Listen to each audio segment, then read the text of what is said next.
Hey, how's it going, guys? Thanks for being here. This is Mundo Maldini, your channel. Incredible. Football is incredible. Friends of Mundo Maldini, Atlético de Madrid has done it again. They won against Barca at the last moment, practically in the final play of the match, with a counter-attack, a pass from Molina, a goal from Sorloth, and a previous pass from Rodrigo de Paul. Atlético de Madrid, just like they did in Paris, just like they did against Sevilla, has come back in a match again, just like they did against Leganés, just like they did against Deportivo Alavés. They have come back in this incredible match with that last-minute goal, giving Atlético de Madrid the top spot. It was a huge match, an amazing match. I have to say, I really liked Barca at many moments. I think Barca was much better in the first half than Atlético de Madrid. They had the advantage, and Atlético de Madrid equalized. With that counter-attack, Atlético de Madrid have launched 2 counter-attacks against Barca, which is what Cholo Simeone really hit on, and have used a 5-man defense. Here we have Sorloth after the second goal, which really sums up what the match was like. Sorloth singing the goal, 3 Barca players who are Pedri, who, by the way, had a tremendous game. Now I comment on things about Pedri, Cubarsí, and Koundé. Devastated logically because Barca loses again a game that already cost them the leadership. They will no longer be winter champions. Barca have lost 3 consecutive home games in USAN, 3 consecutive home games in the league. They hadn't lost 3 consecutive matches since 1965. Atlético de Madrid hadn't won in Barcelona against Barca for many years. Although it's true that the match with Godin's goal that gave them the title was a win in a way, but it was actually a draw, obviously. But today they've finally gotten that monkey off their back and won a match. I say incredible. I want to comment on quite a few things. Tomorrow you will have the ratings for both teams, and of course you will also have a Wisecow report on the match. Here we also have Raphinha on the ground. The counter-attack, Barca had, I insist, a great first half. In the second half, it was much more even, but in the end, the hero was Black, the hero of Atlético de Madrid. Well, the hero is just by scoring this goal, but let's say the best player for Atlético de Madrid has been Black. There's a lot to analyze, and we're going to do it right now. Let's go. Well, friends of Mundo Maldini, you already know that we sponsor the city of Ceuta, which is spectacular. I'm here at the statue of Hercules, one of the first things you see when you enter the city. And well, a tribute to mythology, of course, for this city, because wherever you go, it has amazing things. You have to visit Ceuta, I'm telling you.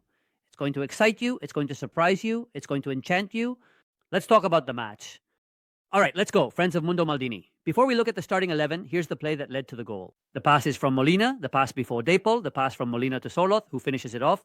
Sorloth had come on in the second half to play as the lone striker. Atlético de Madrid set up with a 3-man defense with 3 center-backs. And that's how Sorloth finishes to score this goal that gives them the top spot and a victory. A victory that clearly sinks Barca a little deeper. There's a lot of league left ahead. For Barca, it's a huge disappointment because it was a match they had under control. They could have won it. I have to tell you sincerely that I think Barca did not deserve to lose. Barca didn't deserve to lose. In the end, I know that goals aren't deserved. They're scored. I get that. Atlético de Madrid performed excellently, standing strong until the end. They caught Barca on the counter-attack and won the match. Barca, playing at home, had to push for the win. They caught the counter-attack with Barca fully committed. They seized the counter to win the match. Barca went for the win. They had to do it. It's their obligation. They're playing at home. They took a risk by going for the win. He brought in Dani Olmo, he brought in Ferran, he kept Lewandowski on, and in the end, Atlético de Madrid caught him off guard. A perfect counter-attack with a great pass from Rodrigo de Paul to Molina, and he's won the match. We're going to see a lot of things. By the way, Robert Lewandowski is in a pretty tough spot. Jimenez's injury, we'll see what it is. He had a spectacular first half. Jimenez has a lot to do with the little that Lewandowski has done. He had a spectacular first half. Jimenez has a lot to do with the little that Lewandowski has done. He had a spectacular first half, just like Englet, which I mentioned during the COPE broadcast. I think he's going to be a very important player for Atlético de Madrid with this change in formation. Although in the end, they ended up playing with a 3-man defense, this change in formation. From Cho makes the 4-man defense very important. The starting 11, Iñaki Peña in goal, Kundeku, Barcinho, Martinez, and Valde in defense, 2009 with Pedri and Casado as double pivots. Pedri's performance has been outstanding. It was an exhibition. In the end, it won't be talked about much because Atlético de Madrid ends up winning the match. But the performance that Pedri put on was absolutely colossal. Friends of Mundo Maldini. A colossal exhibition from Pedri. By far the best player on the pitch. Pedri, Casado, Fermin on the left, he did really well. Gavi on the inside, he did really well. When it came to pressing, he pressed quite a bit. There have been good moments from Gavi as well. Raphinha on the right, I really liked Raphinha's game. He had 2 clear chances. One that hit the crossbar, which would have made it 2-0, and that was probably the key moment of the match because it would have been 2-0 for Barca. He had a couple of one-on-ones with Oblak. He saved one that was to his right, and then he saved another one with almost no angle. But I really liked Raphinha's game. He carried the team a lot in attack, while Robert Lewandowski has been quite off his game. He's been on a pretty bad streak. Robert Lewandowski. Atlético de Madrid has been quite weak with Oblak, Llorente, Jimenez, Lenglet, Javi Galán, Paul and Barrios. Atlético de Madrid played very defensively in the first half, hardly pressing the opponent's build-up at all, just waiting for their moment, which eventually came in the second half. Giuliano on the right, not much from Giuliano Gallagher either. I wasn't very convinced by his game.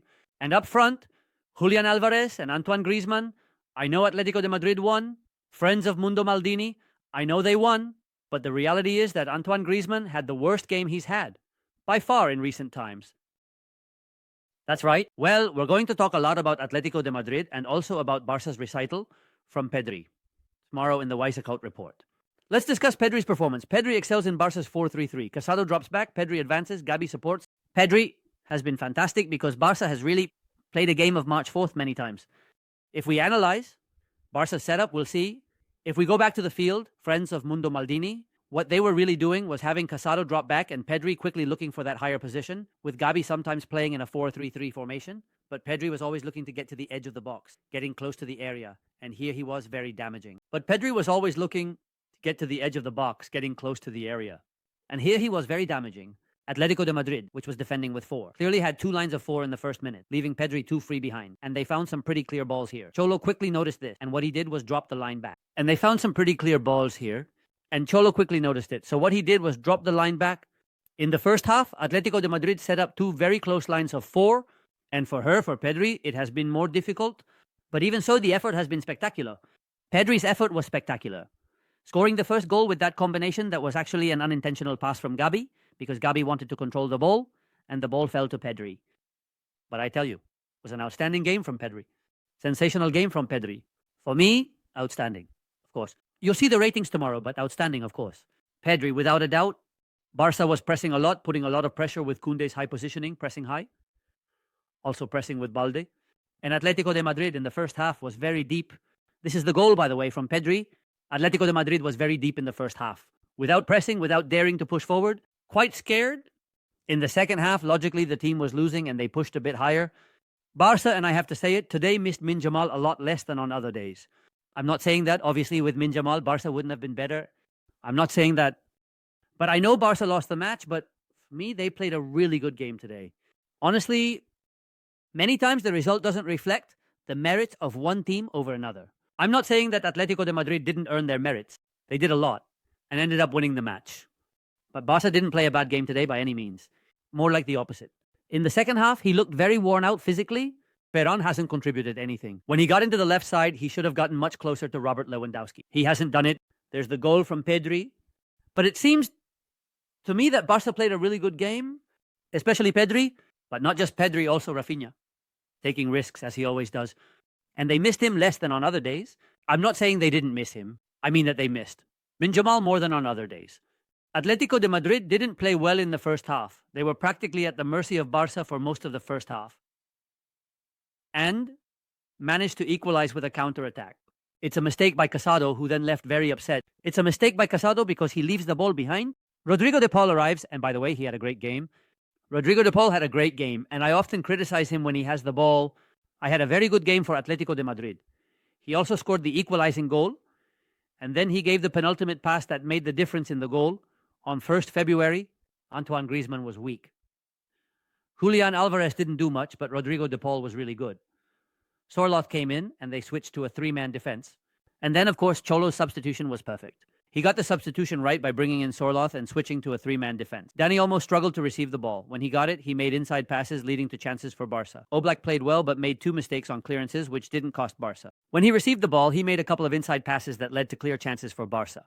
But Oblak showed up again, and I have to say, being honest, he played really well, but he made 2 mistakes on 2 clearances, 2 corners that were uncharacteristic of Oblak, which didn't cost Barca dearly, but he did make those errors.